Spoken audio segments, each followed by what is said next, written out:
Bom dia com a paz do Senhor Jesus.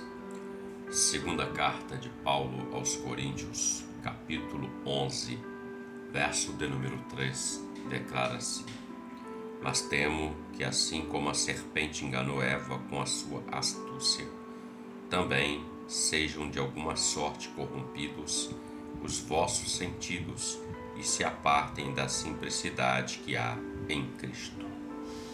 O apóstolo Paulo, escrevendo a sua segunda carta à igreja que estava em Corinto, no capítulo 11, ele vem falar acerca de falsos apóstolos, homens que se diziam ser servos do Senhor, mas eram enganadores, estavam sempre atrás daquilo que era o seu interesse próprio, não o interesse daquilo que é o Evangelho, a palavra de Deus.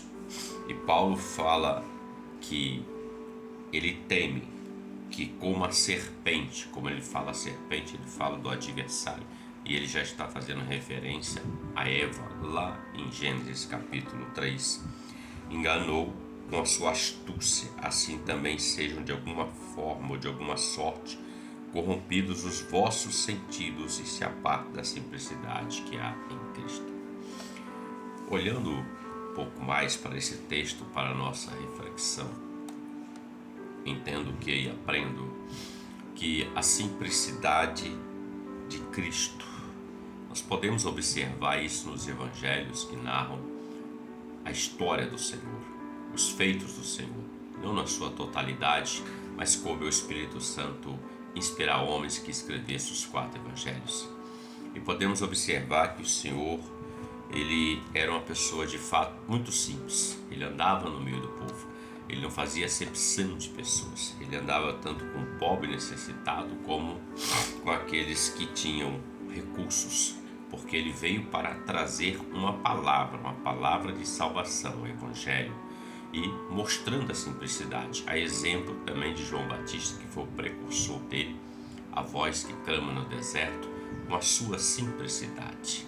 Nós podemos observar pelo nosso contexto atual que se perdeu-se um pouco disso, e muitos que estão no meio estão vivendo a sua vida com uma certa altivez, não com aquela simplicidade que há em Cristo. Na verdade, muitos estão procurando a sua própria glória. Mas veja, o texto fala que isso é uma astúcia do adversário, que corrompem os sentidos. Paulo está falando de sorte que sejam corrompidos os vossos sentidos. Os sentidos, todos nós somos capacitados por Deus pelos sentidos. Os nossos sentidos é a forma como o nosso corpo ele se comunica com o mundo externo. Nossa visão, audição, olfato, paladar e tato. É os nossos sentidos. É com ele que nós sentimos todas as coisas desta vida. E se nós permitirmos que esses sentidos ele leve para o nosso corpo, que é templo do Espírito, para a nossa mente, para o nosso ser, aquilo que é contrário à palavra, nós estaremos agindo de forma errada. Veja que Eva, a exemplo de Eva, ela olhou para o fruto e desejou.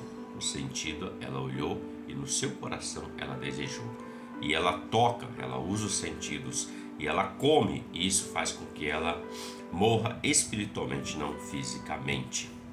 E Paulo fala desse temor dele, porque ele viu que já naquele tempo muitos estavam permitindo ser corrompidos por muitas coisas.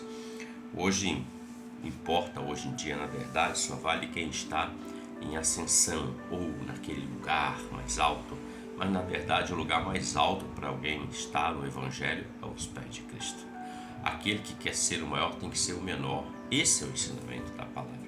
E isso é uma batalha que todo aquele que serve a Deus precisa vencer.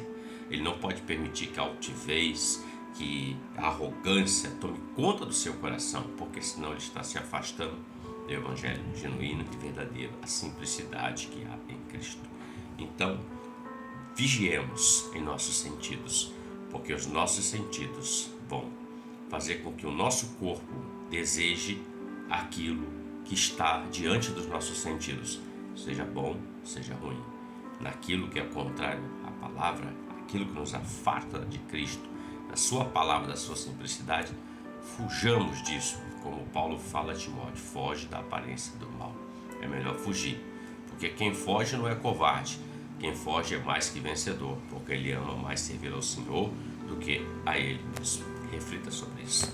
Que você tenha um ótimo dia e que Deus te abençoe com a paz do Senhor Jesus. Amém?